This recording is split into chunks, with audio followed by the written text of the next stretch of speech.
Thank you so much for joining us for the launch of The Bridge, Writing Across the Binary. I'm Emily. I work with Massey Books and Massey Art Society, and we are very pleased to be co-hosting this event with the brilliant Freehand Books. The Bridge is available for sale through Massey Books with national and international shipping. I'll make sure to put the link in the chat. A little bit about Massey Books. We are an Indigenous-owned bookstore located on the unceded ancestral territories of the Musqueam, Squamish, and Tsleil-Waututh peoples. These lands and waters are the sites of many acts of resurgence, resistance, and beauty.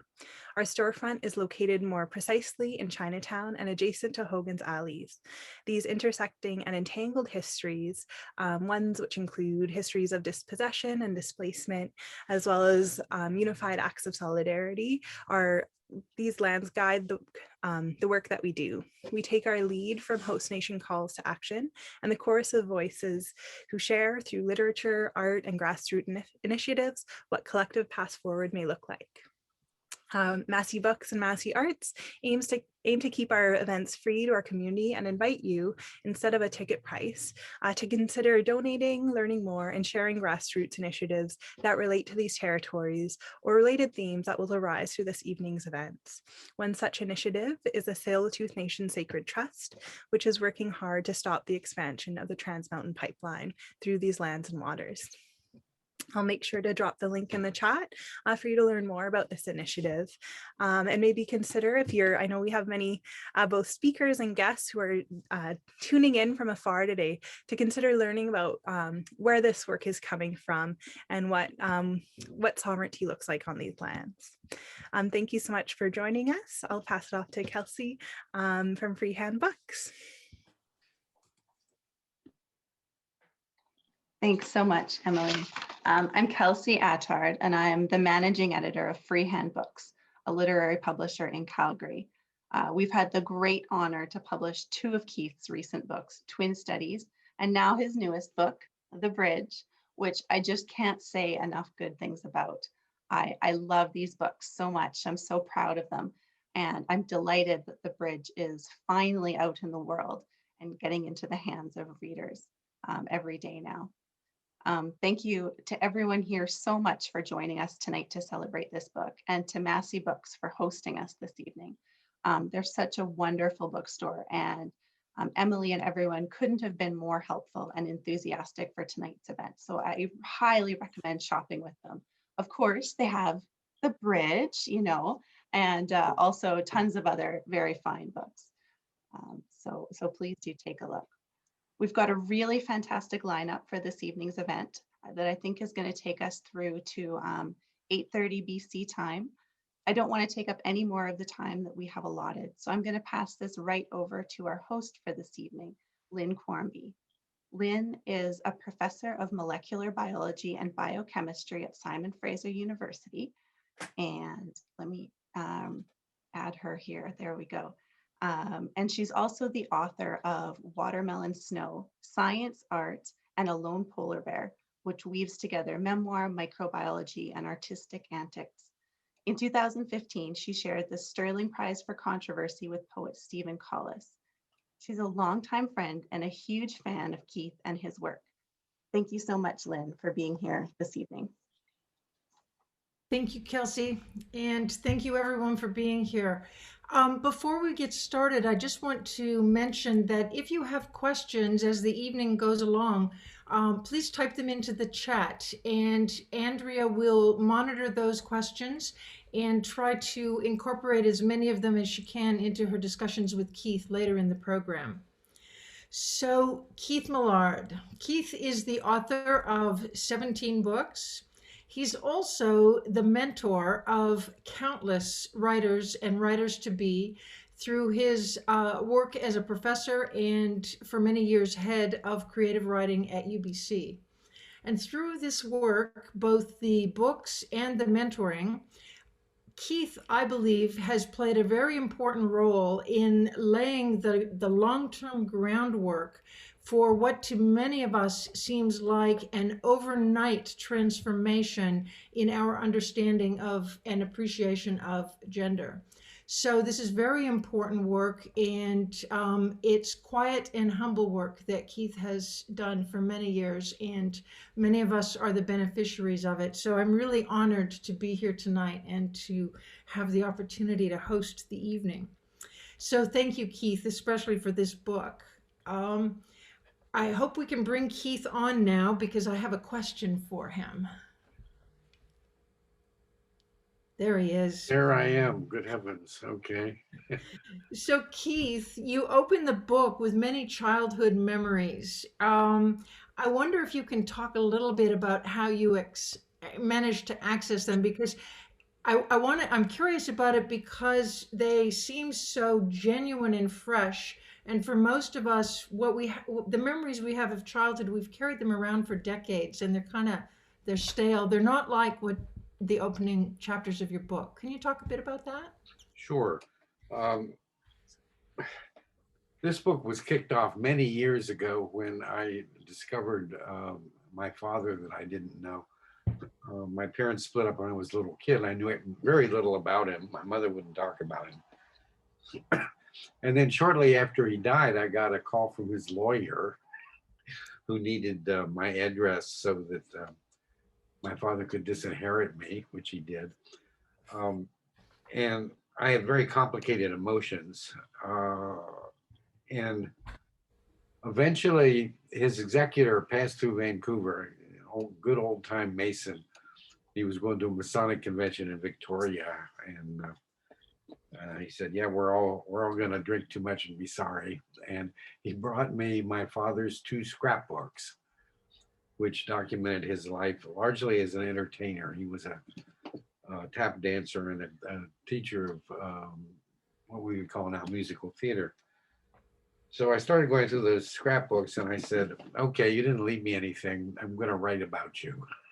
It's my way of getting even. And then I wanted to try and access my childhood memory the best I could. And we had a nice guest room in our basement at that time. It was very quiet down there, shadowy, dark, quiet. And I would go down there every day with a little Sony tape recorder and lie on the bed with a t-shirt over my eyes and talk into the tape recorder and try and remember everything I could about my childhood. And I thought I would do that for maybe a day or two. And, once I recorded these things, I'd take them up and plug them in my computer, and I had a voice recognition software that would turn them into text. So they would turn into text. Well, I thought I would do that a day or two, and that would be it. Well, that went on for several weeks because I remembered more and more and more stuff. Then eventually I got many, many pages of childhood memories, most of them having absolutely nothing to do with my father, but a lot to do about me. And that was the beginning of the creation of this enormously big, unwieldy, strange manuscript that at its biggest was over 1,000 pages before I decided that there were several books buried in there. One of them was a book about my father called Fatherless, which got published by West Virginia University Press, and another book that was buried in there is this one, The Bridge. So that, that's how it started. Excellent. I'd love to invite you to give us a reading from The Bridge, maybe some of those childhood memories. Yes, I will. Okay. And maybe, Kelsey, we can take me off the screen for the reading.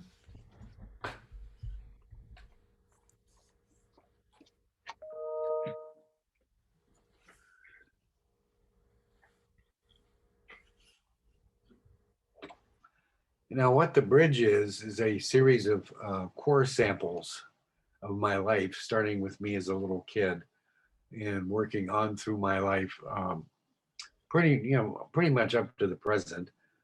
And so that you have a core sample and then a jump in time.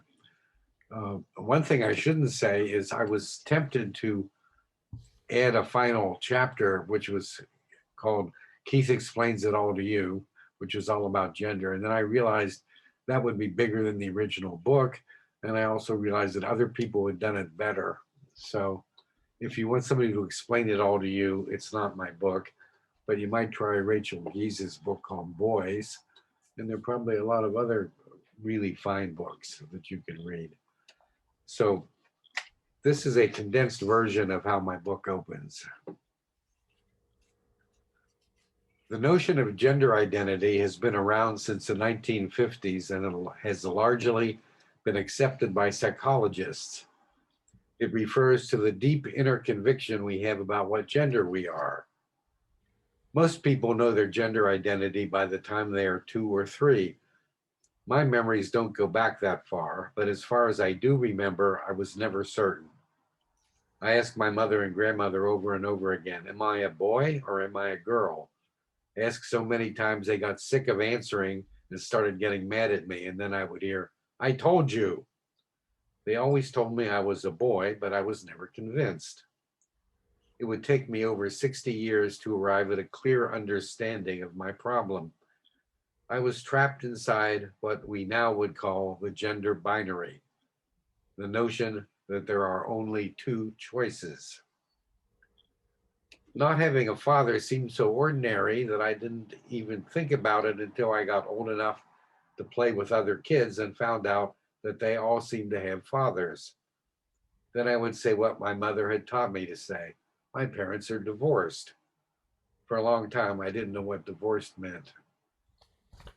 I knew that my father's name was Eugene Charles Maillard. My mother didn't like to talk about him.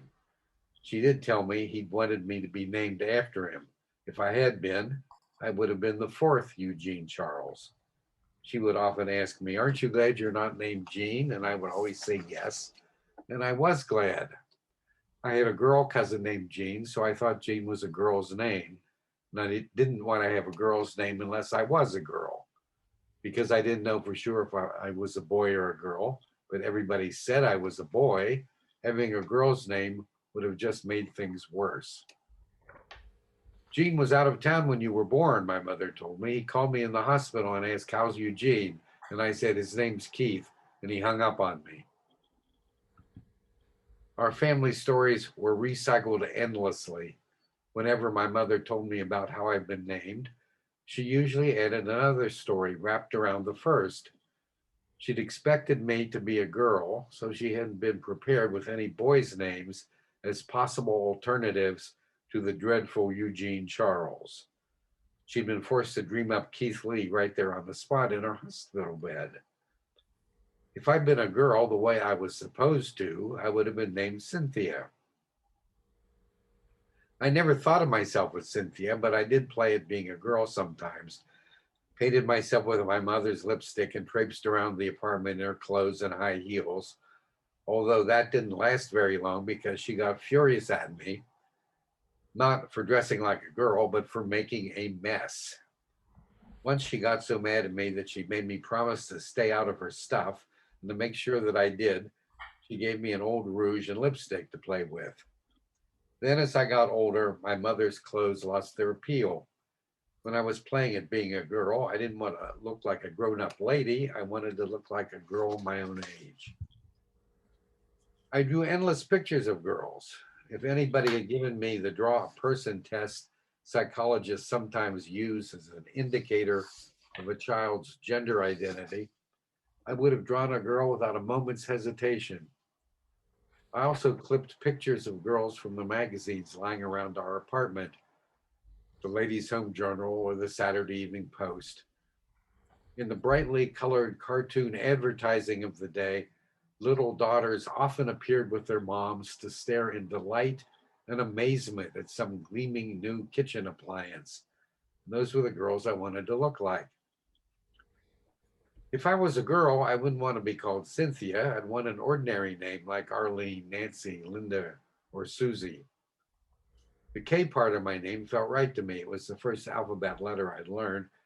So if I was a girl, I was probably Kathy. But was I Kathy? I've chased my memory in circles, and the most honest thing I can say about this preschool boy-girl stuff is I was lost in a blurry confusion. putting it into any words at all will automatically clear up some of the confusion, but the confusion is what feels true to me. I didn't see much difference between boys and girls except for the length of their hair and the clothes they wore. So if you cut off a girl's hair and put her in pants, she would be a boy. Or if you let my hair grow out and put me in a dress, I would be a girl. But all the same, I could sense that there was something more to it than that. As far back as I could remember, grown-ups had been saying about me, "He's like a girl," and I took that as a compliment. I liked being like a girl, was proud of it, and would have been even more like a girl if I'd had the chance. But I could feel the world pushing back at me. The same grown-ups kept telling me that I was a boy and I damn well should start acting like one. But no matter what anybody said, I might really be a girl. Why didn't I believe my mother and grandmother? Well, I'd learned by then that grown-ups don't always tell kids the truth.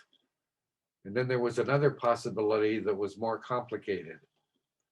I knew the distinction between accidental and on purpose. And if they were not telling me the truth, it might be somehow accidental. That is, they might not know any better.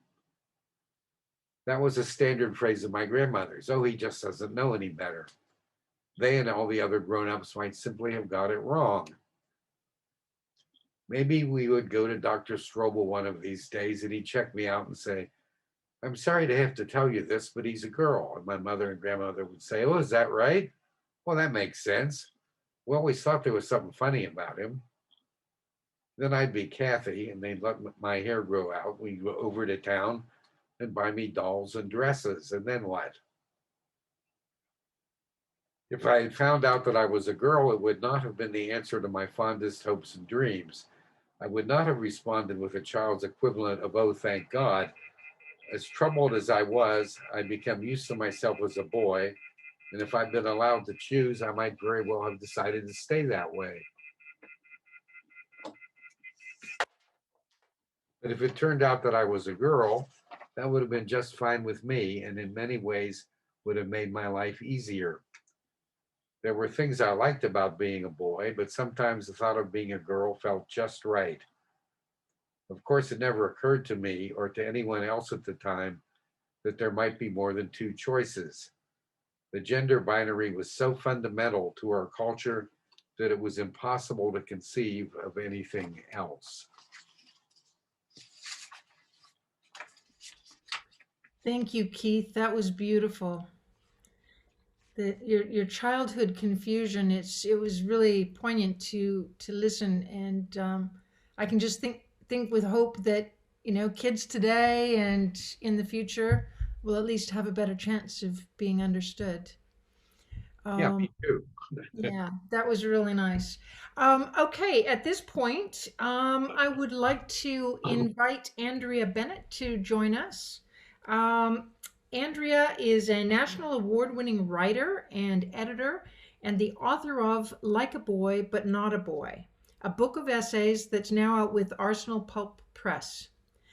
Keith was Andrea's thesis advisor and at UBC, and the poetry collection that they worked on together, Canoodlers, was published by Nightwood Editions in 2014.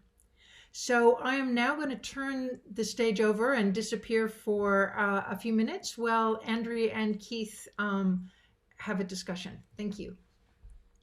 Thanks, Lynn. Before we start chatting, I just want to draw everyone's attention to the chat window. You'll see sort of like a little bubble at the bottom of the screen. And if you click on it, it'll pop out. I think for all of the audience members, you have the ability to send a message directly to one of the hosts, but not just in not in a general chat window. So if you would like to ask a question of Keith a little later on, please feel free to send me a message with your question, and I will pose it in a slightly later segment. And send me a message if that was confusing and you need clarification. But I guess if it was confusing, you won't know how to send me a message. We'll figure it out. So before I came to UBC, I read Keith's coming of age quartet, Difficulty at the Beginning, I wanted to know who I was going to be studying with. So I read books by all of the UBC professors. And that quartet consists of 4 novels, and it tells the story of John Dupre, who's a runner, and I was a runner at the time. And John Dupre also had a relationship with his body that reminded me a lot of my relationship with my body. And before I would have articulated myself that way, I immediately read him as a genderqueer character. And that is part of what first drew me to Keith's office as an MFA student, and why I asked him to be my thesis advisor. Before I understood that I was non-binary in a way that I could have articulated to others, I sort of explored my gender identity in canoodlers. And I was very lucky and grateful to have Keith to do that with, because he read it and knew what I was going for. And for some reason, also both of those books have Alice in Wonderland appearing somewhat. Anyway, so now reading The Bridge, I understand, Keith, that we are both in some ways searching for representations in our youth in movies and TV and books that would not necessarily like reflect ourselves to ourselves, but maybe just like demonstrate different gender possibilities. And I'm wondering if we can start there with this part of our conversation. Do you remember the first character that you read that you were drawn to and intrigued by from the perspective of seeing parts of yourself in their gender? Yes, I do. Good. Someone else is answering the telephone. The telephone is going to drive me nuts. When I was growing up and in high school, there was nobody. I couldn't find anybody in fiction or in any stories or in movies or anywhere. And when you can't see anybody, you feel very lonely and weird. And you don't even feel human sometimes. You say, what's the first character I thought, oh, there's somebody sort of like me, was Dr. Matthew O'Connor in Nightwood. And I didn't read that until I was in university. And he's not exactly a great role model, right? He lives a sort of a very shady life right on the margins. He picks up loose bills and change from people's desks. He walks out and sticks other people with a bar bill. And when Nora goes to see him in the middle of the night and says, "Tell me about the night," which is a wonderful scene, she has to climb up all these stairs to this little, wretched garret where he lives, and she finds him in bed in drag, right? So not a great role model, but that was the first representation of anybody. I said, oh, okay, there are odd people too in the world like me. Yeah. So I think representation is extremely important, and that's what I was hoping to add to by writing this book. Have you seen the Disclosure documentary on Netflix? Yes, of course. Yeah. When I watched that documentary, it clicked for me a lot so I came of age in the 90s, and there were representations of trans people on TV and in movies, but they were often negative portrayals. So another character actually that comes up in Canoodlers is from the depiction of a trans woman in Silence of the Lambs, which, yeah, we all know that was not great. And then also at that time, there was Maury Povich and Jerry Springer, who would parade cis women and trans women across the stage, and sometimes cis men and trans men, less often, and ask the audience to discern between them. But what that documentary made clear to me was that I was drawn to those depictions because they were the only ones that were available. Yeah, you are attracted to the only thing there is. That's right. Mm-hmm. And then that puts us in a bit of a weird space, constructing our own identities. Yeah. Do you remember the first positive or affirming representation you saw? Oh my goodness, that's a good question.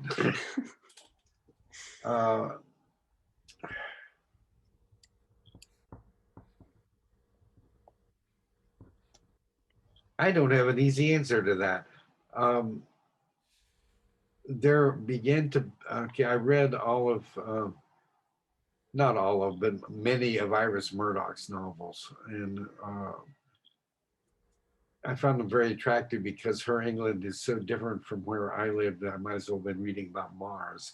So it was a good escape literature for me.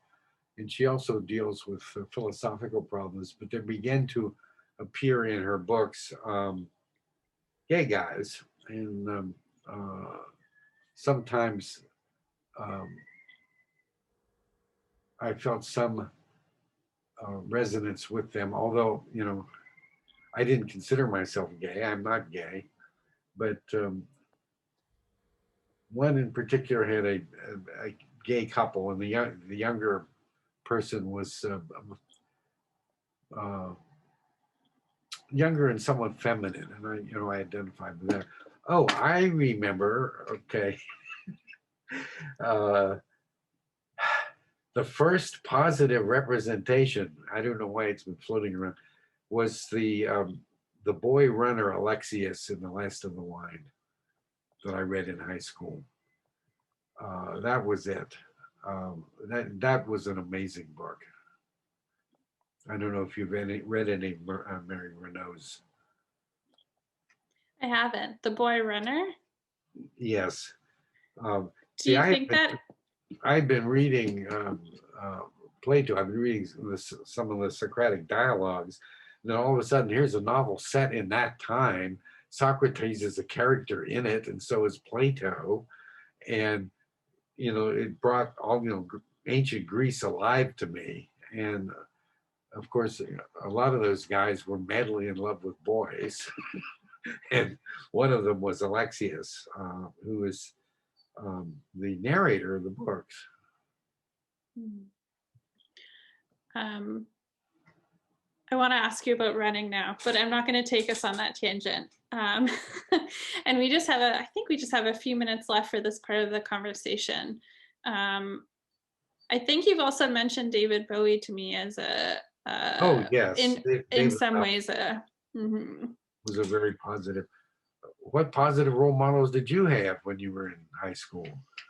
Actually, before high school, when I was a kid, one of my neighbors had a cousin or a sister that came by, and she drove a giant 18-wheeler truck, and she was a large butch woman. And when she showed up, I was really drawn to her and what her life looked like. And I could tell that the adults who were on my street considered her a bit of a tragic figure, but that's not how she felt about herself at all. And I understood that I wasn't supposed to emulate her, or want to emulate her rather, but I did, and she was sort of the first shining beacon of possibility, because I would look around my street and figure out, oh, well, I just had no clue how I was going to survive beyond a certain point.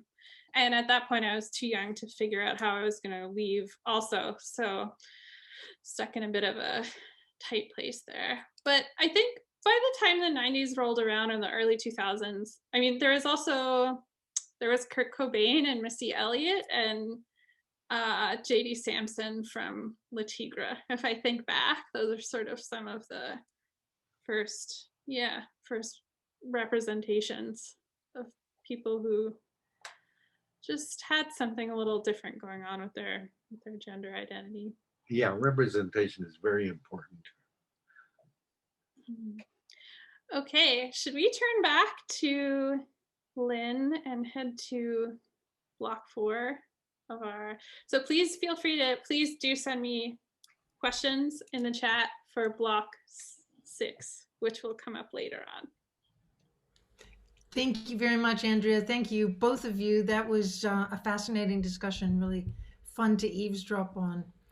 Okay, the next segment of our program, I'd like to introduce by just giving you a quote from Keith. Editors are really important. And tonight we have with us three of the really important members of Keith's writing community, because writing is, in essence, a community activity. So I'd like to introduce them. First, we have editor, photographer, and educator Edward Carson, who is an award-winning author of 6 books of poetry. His roles in publishing include vice president, founder of the Random House Canada publishing program, and as president and CEO of HarperCollins Canada, Distacan, Simon & Schuster, Pearson Technology Group, and Penguin Canada. You know, all of that's fine, but the thing that's most important, I think, is that Ed has worked with Keith on, if I counted correctly, 11 of Keith's books. So this has been a long-standing relationship, and a couple of those books, I understand, more than one edition. So welcome, Ed. I'd also like to invite Lee Shedden on. Lee has done a little bit of everything. One of the things he's done is edited a bunch of books, including Keith's Difficulty at the Beginning, the quartet, and Twin Studies. Lee is currently running a tiny little record store. So if you're in Calgary and you're hungry for some vinyl, you know who to chase down. The third panelist for this most important group of people is Deborah Willis. Debbie, welcome. She's a Calgary-based editor and writer, and her first book, Vanishing and Other Stories, was shortlisted for the Governor General's Award for Fiction. And her second book, The Dark and Other Love Stories, was longlisted for the Giller Prize. She's the senior editor at Freehand Books and had the honor of working with Keith on The Bridge. So welcome, all three of you. We'll just see how this goes. I want to start by inviting each of you to share a little bit about your experience of working with Keith. And Ed, I think it seems quite appropriate that we start with you. Well, Keith and I met each other at a reading where in Toronto, the Authors Festival ran weekly public readings. And as a junior editor at the time, it was a great place to go looking for good authors. And Keith was on the venue that night, and I listened to him. And after he'd finished, I came up to him and said, "I'd like to publish you." This is a story both Keith and I like to tell because that was really the beginning of the relationship. And it had everything to do with what I saw as a mastery of character and a mastery of how to write character as the driving force in the work that you're working on. It was an exceptional talent that I heard, and I've never looked back and never regretted a minute of staying with Keith over the years. Excellent. Thanks, I Ed. remember that was a reading at the Harborfront. And back in those days, they really worked you. Like you had a whole bunch of reading, then an intermission, and you did some more reading. It wasn't like these little 5-minute appearance on panel. And I remember Ed coming up to me, and one of the things that sticks in my mind is how young you look. Yes, I must have looked young too. Yeah, you did. That was a long time ago, boy. Yeah, Ed came up and he said, "Hi, I'm Ed Carson, and I want to publish you." And I said, "Oh my goodness." And he did.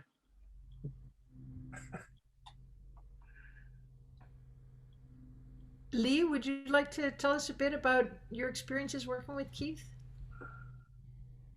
I've got pretty much the same story as Ed, actually. I met Keith at a reading.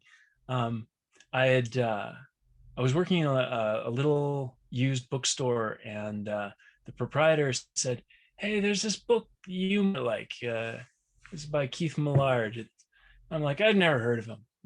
I only want to read famous authors or what. No. So I, read it. Was Two Strand River, and it knocked me on my ass.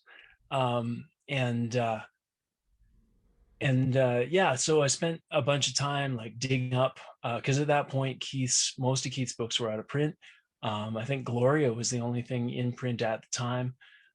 Clarinet Polka came out, and Keith blew through town, and so I came to a reading, and I came up to Keith and I said, I would like to publish you as soon as I get a publishing house together.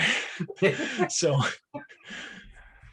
I did that. I had a little company called Brindle and Glass a couple of years later, and I sent Keith an email and said, hey, it's time. Let's put a couple of your books back into print. I was a huge fan of The Knife in My Hands and Cutting Through, and I thought those had been out of print the longest, and I thought that those would be a good place to start. So Keith said, yeah, no problem. I'll go through and touch them up, just brush off a piece here and there, and spruce it up, and that'll be okay. So he ended up rewriting the whole thing from scratch, pretty much going back to the earliest drafts and back to the archives, and and it wound up becoming The Difficulty at the Beginning quartet. And that was tremendously satisfying to work on and to publish. Through that process, Keith basically taught me how to edit. It was a great conversation. We spent hours and hours and hours and hours on the phone debating commas. My wife still has PTSD about it. And then some years later, Kelsey dragged me out of retirement to edit another book which Ed had already had his hands on. So everything of Keith's that I've edited has already been through Ed at least once, which was Twin Studies, which is a wonderful book. If you haven't read it, it's just a great, cracking novel. And Keith has been a delight to work with. The biggest thing that Keith taught me was like to stop trying to fix authors' mistakes for them, right? So I would be very prescriptive. I see a problem, here's what I think the solution is. After going through difficulty at the beginning, it's more like, here's the problem, go and solve it yourself in your own way, right? If I had remained an editor instead of bouncing from thing to thing afterwards, I have edited a bunch of books since then, but Keith is always particularly satisfying to edit because it really is it's a real conversation you get into. Was it fun to see the solutions he came up with? Were they anywhere near what you would have had him do? Very rarely were they anything like what I would have had him do. It was always a surprise, and sometimes just it would open up whole new sort of avenues, especially in a big sprawling book like Difficulty at the Beginning. I have a great tendency to go down rabbit holes, and yeah, I love that. When we're gonna look at Knocking My Hands and Cutting Through again. Well, gee, I donated huge piles of stuff to the archives at UBC. Well, I thought, I'll go back and look at some of the early drafts and see. I almost never came out, right? I found all these early drafts, and I thought, geez, some of these early drafts is better than anything that got published.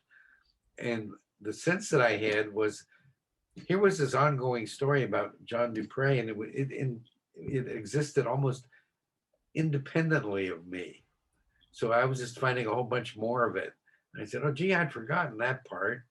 And so, of course, I had to rewrite the whole damn thing.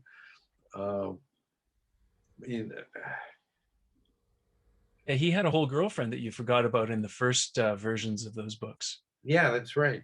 And the other thing is, your partner, Ruth, you and I, Lee, drove her absolutely mad because we were continuing to edit the manuscript like right within hours of it getting taken away from us.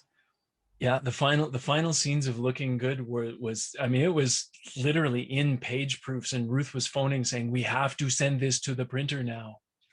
Yeah. And meanwhile, in Vancouver, I don't know if I should tell this story or not. Meanwhile, in Vancouver, I had been typing so much that my right hand was swollen and didn't work. And so I was trying to write the ending of that, the ending of that last chapter, and I couldn't type. And so I lay on my bed and dictated it to Mary, and she wrote it down for me.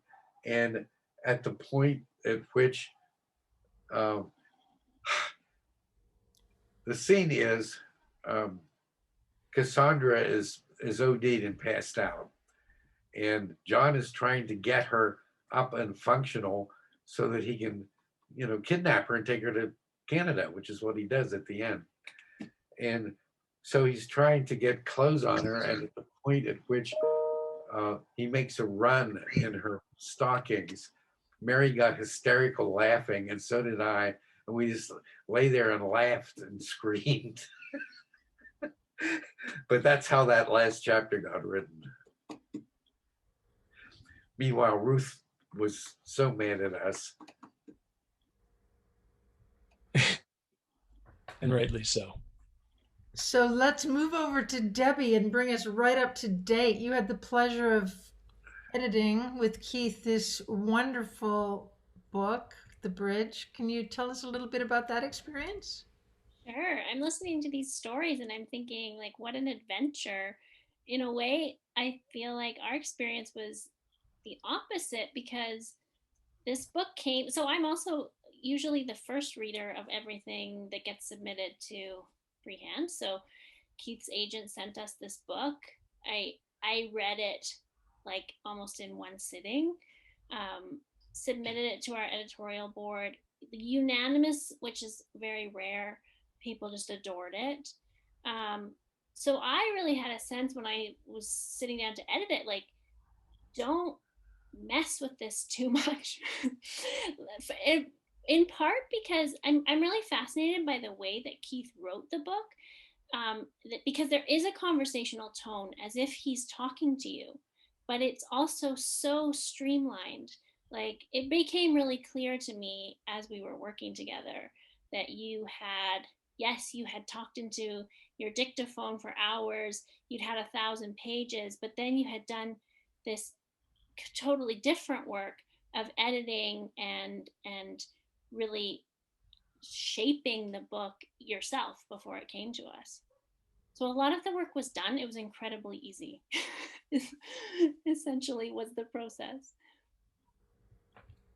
The only way you can do that is to have something lying around for literally years. I would hit periods when I would get bored and say, let's go back and edit that some more. Okay. And I wanted to cut every excess word so that there were none left. that was my goal, to streamline it as much as possible. So yes, it started out huge and it eventually boiled down to what you got. Working with you was great. Your input was terrific, by the way. I feel like I did very little, but it was a total pleasure. Yeah. Although Keith said, at this event, don't talk about how great it was. Like, okay, I'll try my best, but I've messed up already. I feel like with Keith's writing, one of the tremendously appealing things about it is that Keith is so easy to read, right? All the books they just sweep you along. But it's kind of like ballet in that, it looks from a distance, you can see it and it looks beautiful and effortless if it's done well, right? But, talk to any ballet dancer and ask to see their feet, and the blood and the sweat that goes into it. That's the perfect word, effortless. And when you talk about the years you spent working on this book, The Bridge, I mean, it shows, but it doesn't show. It's really incredible. Yeah, people and their relationships are so central to everything that happens in Keith's writing. The gender fluidity is there, flowing through like a river. I didn't get that at the very beginning. This is in 1981 or 82, I think it was. After I'd read Two Strand River, I began to get it. I understood what was going on, and you could see it flowing like a river through just about all of the fiction, certainly that I had my hands on. And I think that the great job that was done by Lee, and Keith has brought that even more to the surface. So when I heard about the bridge, I thought, yeah, this is a kind of wonderful cap to a river that's been flowing for quite some time now. And Ed read the impossible manuscript when it was way too big. He actually read it.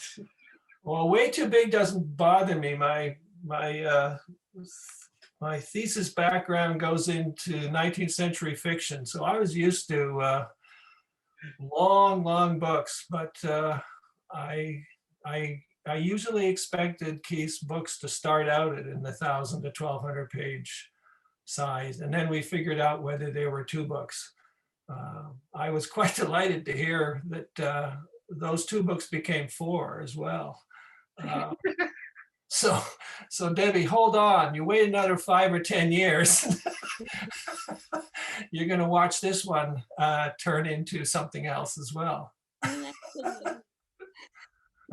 Well, I think this one is finished. This one is finished. Yeah.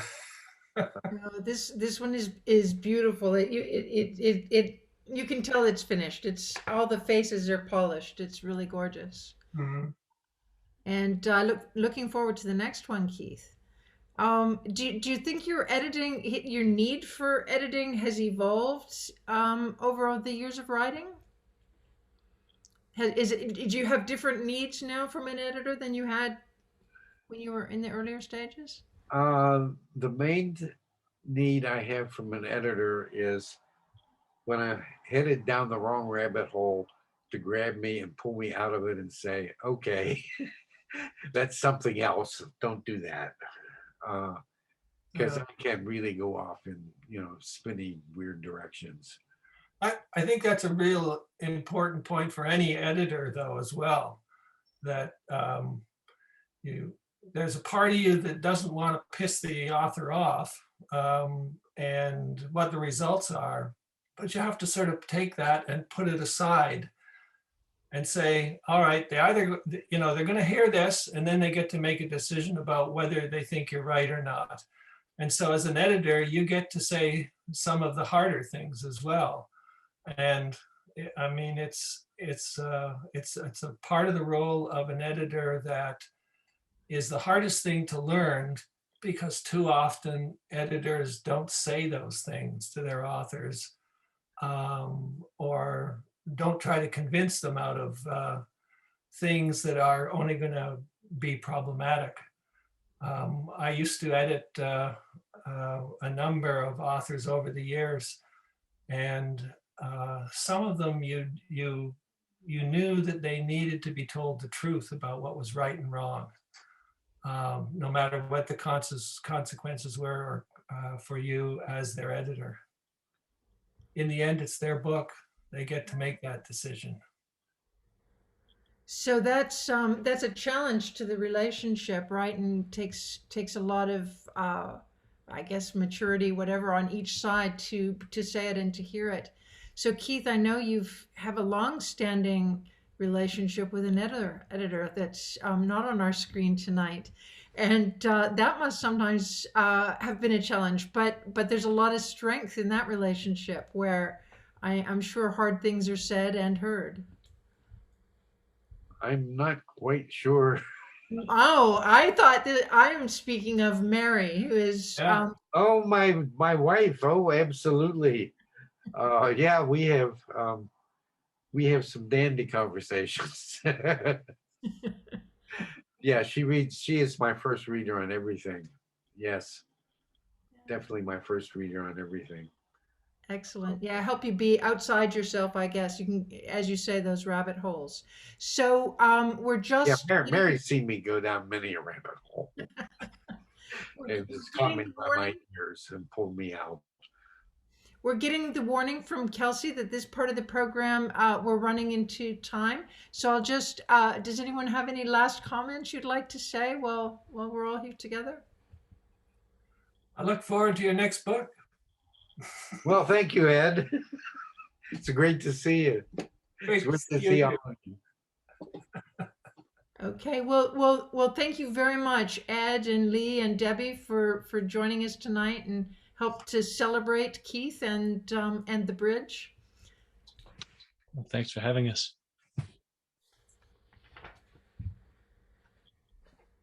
Okay, to close out the evening tonight, I would like to invite Keith to leave us with, or not to. Sorry, I'm jumping ahead. We have lots more good stuff. Actually, this is just our second reading, and I'd like to hear from Keith of a slightly older Keith. We heard of the child in the first reading. Could you give us a reading, maybe from the middle of the book? Yes, and this is it. Yes, I've jumped all the way from childhood to being a teenager and being in high school. And one of the things, if you read the book, you'll see that my poor mother was so worried about me being feminine that she shipped me off to military school. So I was in military school for 7 years. And interestingly enough, when I published Two Strand River, I started getting phone calls from people who related to it. And one was from a gentleman who, he said, oh, this was after this must have been The Knife in My Hands. Anyhow, exactly the same thing had happened to him, and it's kind of classic. We got a feminine boy sent into military school, so I did. So anyhow, here we go. Years after we'd left high school behind, a friend told me I'd been very feminine when I showed up at Lindsley. You knew that, didn't you? He said. I suppose that I did know it, but not the full extent of it. Protective coloration is a term we learned in 8th grade biology, and we made a joke of it, applied it to each other, the ability to blend in, to vanish into a group. And one of the most significant things I acquired in military school was a good solid layer of protective coloration. I was deliberately pursuing a hyper-masculine image. That meant considering every detail of how I dressed, how I moved, how I talked, and what I said. I also became an archivist of my life and saved nearly every word I wrote. Later on, I organized that material and stored it in file boxes. I was well along into writing this book before I remembered those boxes and hauled them out of the back of a closet. The last time I read some of that stuff had been shortly after I'd written it. I expected to find a few scraps of silly juvenilia, nothing terribly interesting. Instead, I found hundreds of handwritten pages that revealed much of my earlier self. I did remember some of those stories, but not very well.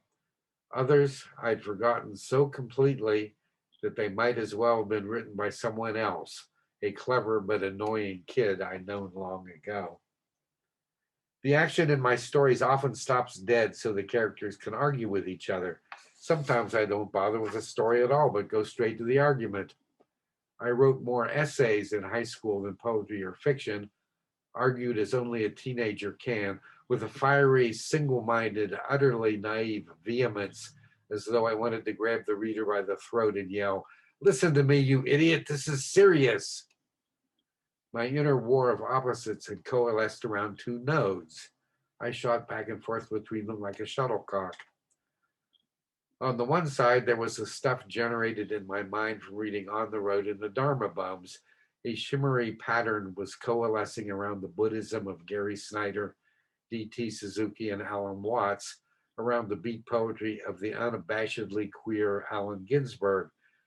That side fit easily into the New Deal liberalism I'd sopped up as a child, growing up in a union town with a mother who worked for a living.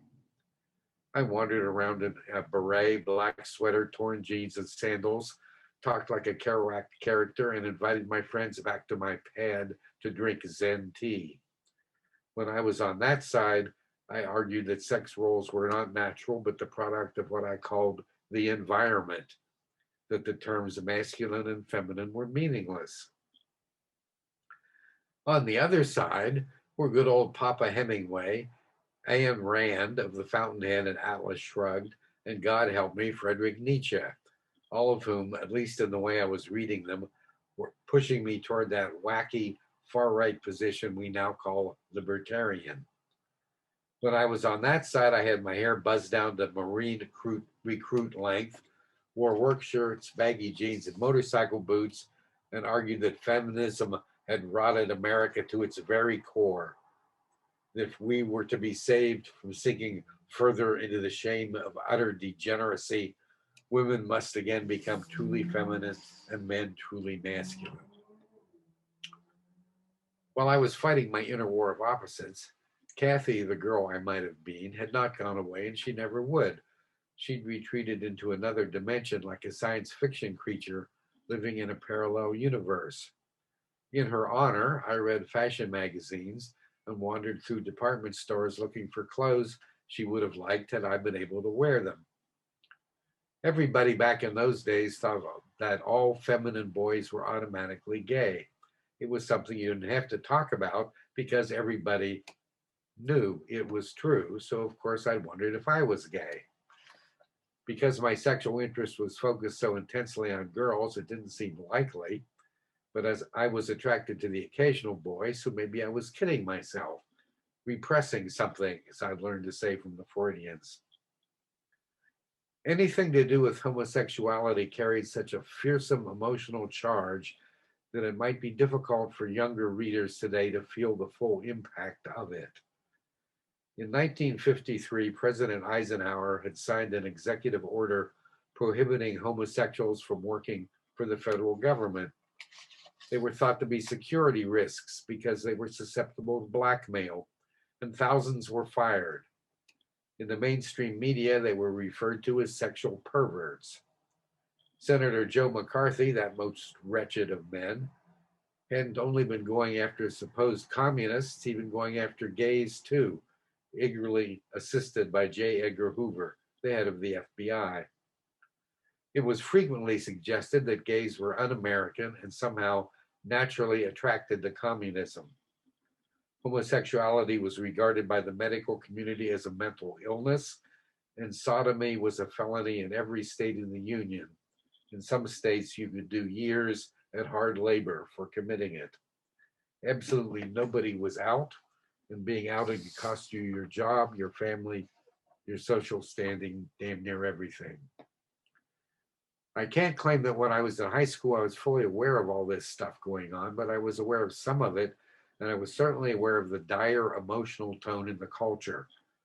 Just as under the despicable Jim Crow laws, if one drop of African blood made you black, then in such a terrified climate, one drop of queer made you gay. All males then were ceaselessly engaged in the most meticulous self-scrutiny to make sure that they weren't giving off even the faintest suggestion of that one drop. Looking inside myself, I found more than one drop. What was I supposed to do about that? Trying to learn how to be a man by reading Nietzsche, Ayn Rand, and Ernest Hemingway is not something that I would recommend to anyone. At the time, I had only the vaguest notion of what my internal arguments circled around, although I could feel the dead weight at the center. If there is no one like you anywhere in the world, and if you can't even find anyone like you portrayed in fiction, and I couldn't, you are left in a fairly untenable position in terms of getting on with your life and living it. Outside, I was presenting to the world as a standard issue teenage boy, but inside, I might as well have been a two-headed calf born in the dark of the moon.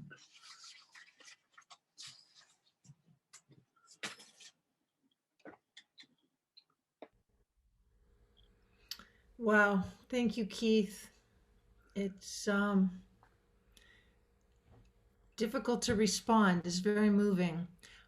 Indeed, I'm going to invite Andrea back to join us and allow Andrea and you to have a conversation to follow that reading. Thank you. Thanks, Andrea. Hi. Sorry, I'm a little bit I didn't realize the sun has shifted. Oh no, I'm a silhouette. Yeah, you are now a silhouette, yes. Hold on 1 second. Sorry, everybody. Does that help at all? It helps a little bit. Oh, okay. All right, well, we'll deal with it. So I got a few great questions in the chat box. There's still a minute if you'd like to send one. I am gonna ask my own question first because I get to do that because I'm in this chair.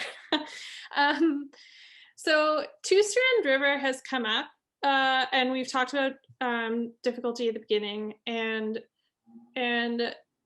yeah, so essentially you've written trans characters and genderqueer characters in fiction before you wrote yourself in this memoir, before you wrote nonfiction. And you also mentioned that that this book came about kind of 2 by 2 with the memoir about your father, or his absence rather, and that the act of trying to remember him or his absence was what started bringing up other childhood memories.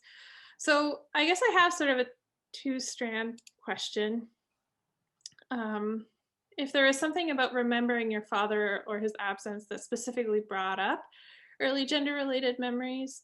And I'm also wondering what it was like to explore gender in a different genre in nonfiction rather than in fiction in this book.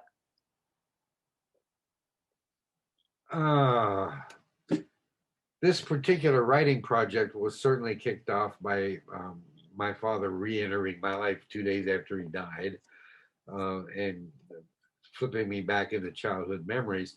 One of the things that I discovered fairly soon, lying down in the basement, recording myself on my little Sony recording device, is a lot of my childhood memories had absolutely nothing whatsoever to do with my father. I didn't think about him that much. There were times when I wished I had a father, and there were times when I didn't think about it at all and didn't really care whether I had a father or not. So the actual writing was set off by that event. There was a second part to your question, and I must admit it's kind of slipped out of my. It was just the genre question. What was it like to write these explorations of gender in nonfiction rather than fiction? Okay, well, fiction is where I feel at home. Okay, I've been writing fiction my whole life, and I try to write fiction that is, by my definition, I get to define it because I'm writing it, is true. I want it to be true to the time when it is set. It's very important to me that the characters don't have attitudes they wouldn't have had in that time. I also try to get their voices right, so they talked with the slang that people would have used and talked, so and what I've always done in fiction are like mind experiments. Okay, let's give my characters some problem here and see how they get out of it.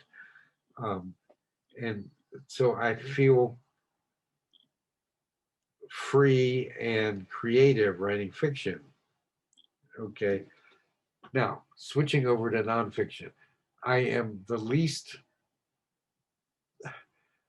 nobody could be less likely to write a tell-all memoir than me.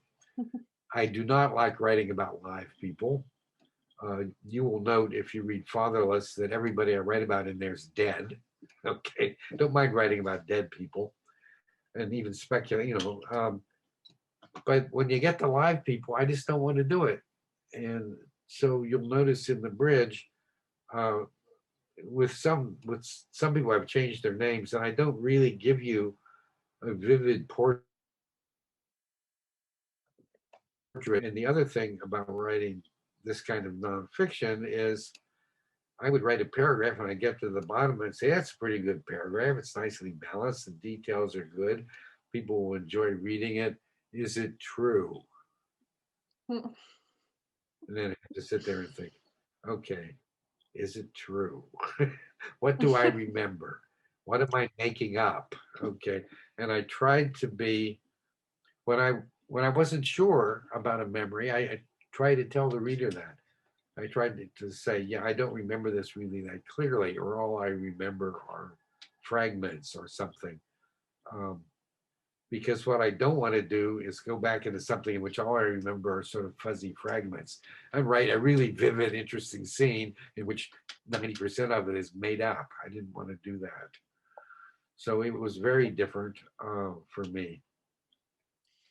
Did writing yourself in the memoir give you a different perspective on the fictional truths you'd written about other characters earlier? Yes. I don't know whether it's writing in another genre or just getting older and writing. If you continue to write, you continue to learn stuff. And it's really interesting to go back, say, and look at earlier work and to think, gee, what was I thinking? Right? Or to find that you've changed your mind. You know, we grow older, we learn things, we change our minds, right?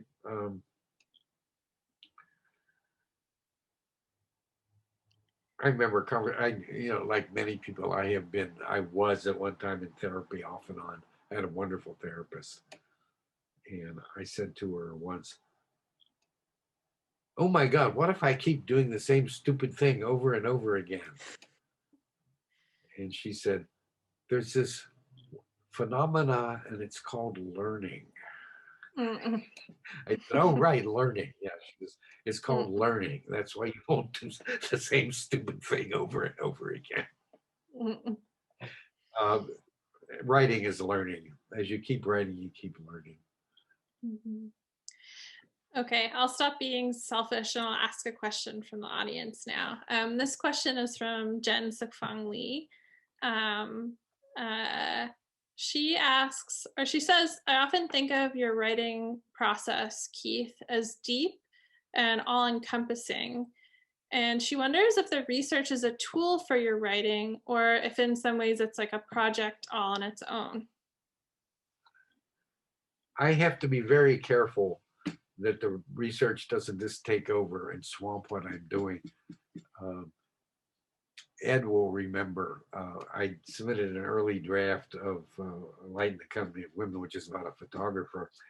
And it was about a quarter of the book. And Ed wrote me back and he said, are you writing a photography manual? And the unfortunate thing is someone had donated a huge library of how to make a photograph, all of it dating from around 1900 through about 1910. Okay, huge raft of books. No one had taken them out of the UBC library until I did. I once had lunch with the head librarian and I told him that and he said, we are an academic library.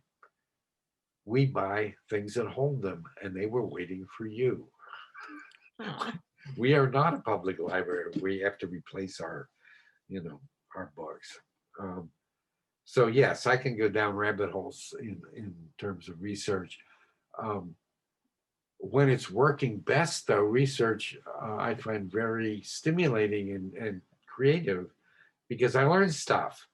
And when I learn stuff, the stuff I learn applies to my people in my story, right? So I know more things. And so it's extremely helpful. The research is extremely helpful. I don't know, Jen, if that answered your question or not, but research is good if you don't get totally lost. I love researching so much that I do actually wonder if I was just sort of like a dilettante and I could just sort of garden and hang out in my hammock. If I would just research endlessly and never write anything again. But then you lose the excuse to ask people nosy questions. If it's going to be published, then there's a layer of anyway, which I also enjoy doing. So I have another question from the audience, and it got forwarded to me from Emily at Massey. So I don't know the person who asked this question. I'm not purposefully not mentioning your name. The question is, when you started at UBC, Keith, did you feel you needed to keep your gender fluidity a secret or a little bit under wraps? It seems like the public acceptance of these ideas has definitely evolved in the past decades. Was it something you felt like you needed to be a bit cagey about? I didn't feel that I needed to be cagey, but on the other hand, I didn't want to wave a flag. And anybody who's had classes with me should, picked up some sort of vibe, right? I can remember we were workshopping a story. It was written by a young woman, and she was telling us about the clothes the characters were wearing. And I said, this is set in the early 60s. She wouldn't have been wearing pantyhose yet. They hadn't been invented. And there was a pause, and one of the boys in the class looked at me and said, how did you know that? And I said, not only do I know that, I will tell you the year they appeared, which was 1968. Mm-hmm. How I know that is just being aware, aware of all that stuff. So I don't know. You had classes with me. Did you get any sense of the gender was a fluid kind of thing? Yeah. Well, I already knew, I think, or I had an inkling. You're not supposed to, the author is dead. You're not supposed to see the author in the work at all. But I think there's a bit of a cheat there. You can always see someone in their work. It might not be, it's not a one-to-one representation with them, but anyway, I understood that you couldn't have written the books that you wrote without having that as part of yourself. So I don't remember learning it in class, I think because I had come into your classes with that understanding. But I do remember, I think Lee was talking about your editorial and writing style and sort of pushing back against prescriptive edits. And I do remember one thing that you always asked us to do in our workshops was anytime we were going to give feedback to really get inside a poem and ask and try to see what stumbling blocks the poet had come across and see what all of the different avenues for potentially solving those stumbling blocks were, instead of being prescriptive, to get inside of the work and to not write your own poem. Right. Which is a very helpful workshop experience. And it was a very large and very mildly unruly poetry class. So it was feedback we desperately needed. We were working across a lot of different subgenres there.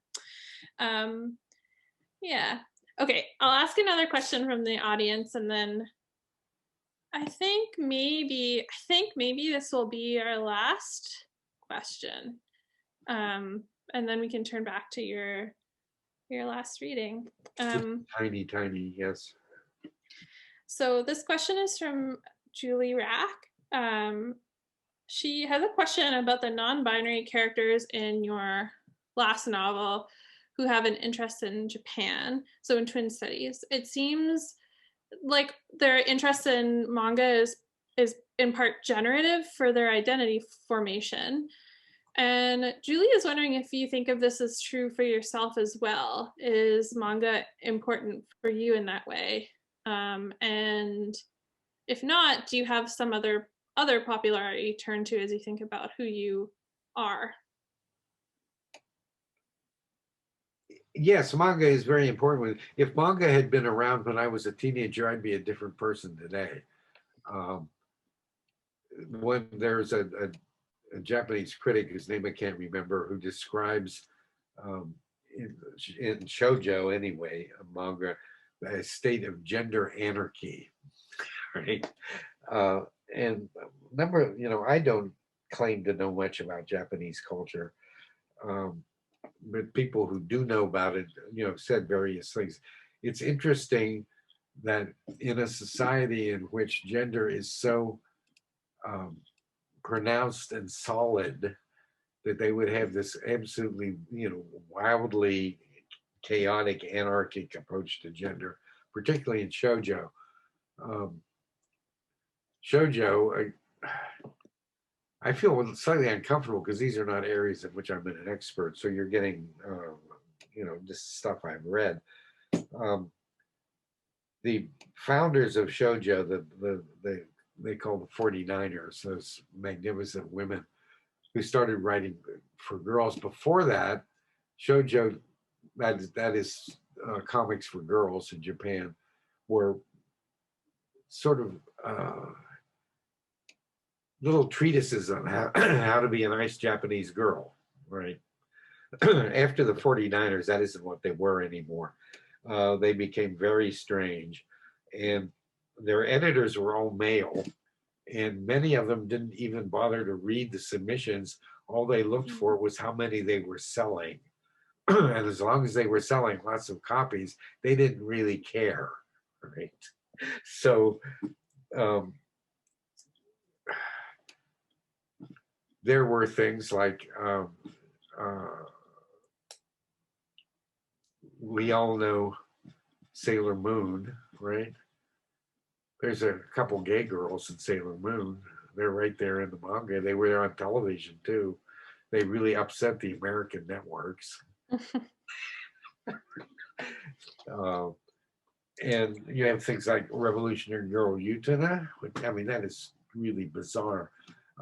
There are a lot of things. Day of Revolution, I just started listing things. And I had been reading a lot of, I went online and went to manga sites, and I would read the commentary sent in by teenage readers. Okay, so there'd be like a whole long thread of teenagers, mostly in the States, commenting. And I certainly used a lot of that in creating my characters. It was amazing how many of these kids in Des Moines or Pittsburgh or someplace would be saying, "Oh, I wish I was Japanese. I just, I wish we lived in Kyoto," right? They don't know anything about Japan, but they know, the life they see in these books.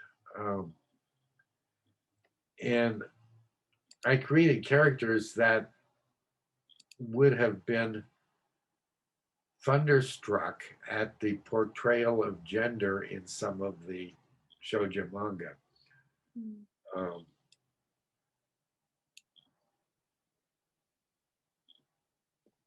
And is it important to me? Yes, it was. It was very important to me. I had no intention of getting involved in any of this stuff. We had just started opening up. Originally, we only taught the sort of traditional genres in creative writing at UBC. We were opening up to new media, right? And then all this new stuff. Somebody said, "You should go down, Keith, and see the exhibition at the Vancouver Art Gallery." And I did. And they had a lot of the manga images up on the wall. And one of them was Habari. I don't know if you know Habari. Habari is a trans girl. Right? This was years before you would see anything like that. And I stood there and looked at this huge poster of Habari and thought, "Oh my goodness, something is going on here. I better read some of this stuff." And I started reading. I thought I'd read a volume or two. I probably read over 200 of those little tankobon volumes before I stopped. So it was very important to me. And that's why I created characters, and it was very important to them.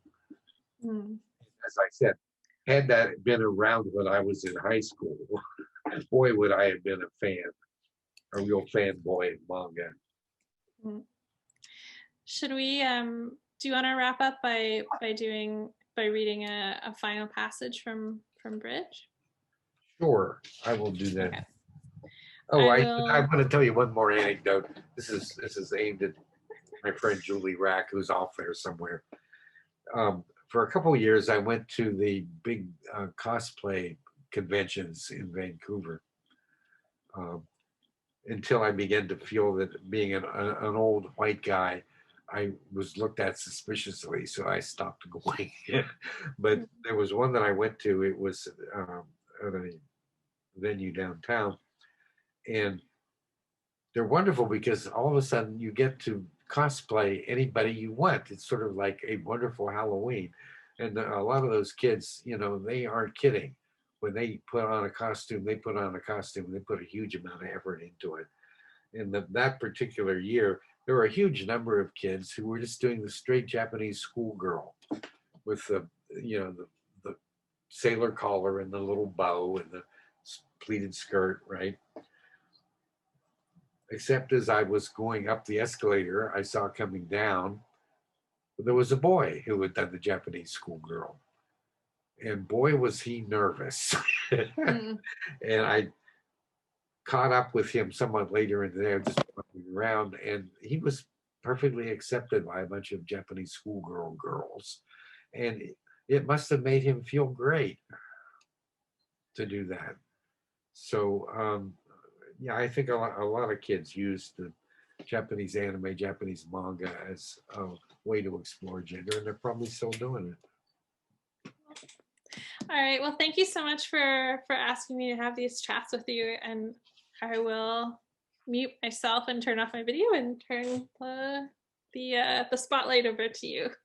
Okay, this is the end of the book. I'm just reading you the end of the book. If the world were to be bisected with one of those hypothetical lines in the sand, straight people on one side and non-straight people on the other, I would be on the non-straight side, and I've known that all of my adult life.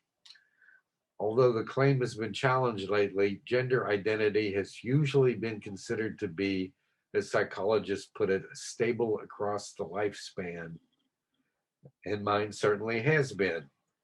When I look deep inside myself, I see that my gender in my 70s is exactly the same as it was in my earliest memories, but what has changed is the label I put on it. The best I could do as a kid was like a girl, but under the binary, that was not an admissible category for a gender. In the 60s, I learned to call myself androgynous, but that soon wore out its usefulness. And androgyny that was available to anyone, that could be chosen and cultivated, was not a gender either. I'd watched as the non-straight side kept adding letters to the list, going from GL to LGB to LGTQ and so on. And I appreciated the attempts at inclusivity, but I was afraid until they added K for Keith, I wouldn't be part of the team. That was how far beyond definition I felt myself to be. I first saw the term gender fluid on the net sometime in 2009. The notion of gender fluidity as a descriptive metaphor had been around for a long time. I had even used it myself, but what caught my attention was a new usage of the term. It now appeared to be referring to a specific gender identity, one just as legitimate as male or female. Hey, I thought, gender fluid as a gender? That was pretty good. Then sometime later, I found another term beginning to appear, non-binary. That seemed to be a broad term for all those people who don't fit into the two-gender schema, and that was even better.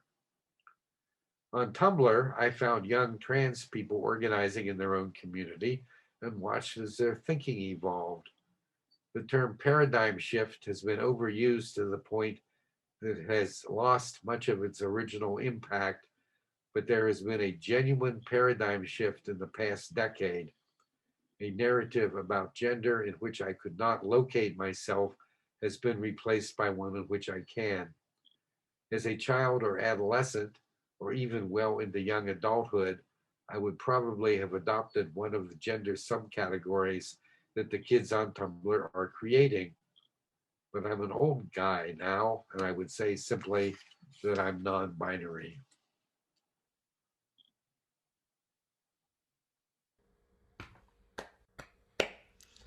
Thank you, Keith. Thank you very much for a beautiful evening, a beautiful book. Really lovely. And thank you all for joining us tonight. I want to remind everyone on your way out, make a little note. Remember to get your copy of The Bridge from Massey Books. Just so wonderful, Keith. Congratulations and thank you. Well, thank you all for coming and listening to me for all this time. Everyone have a good night. Good night, Bye Keith. all. Bye-bye.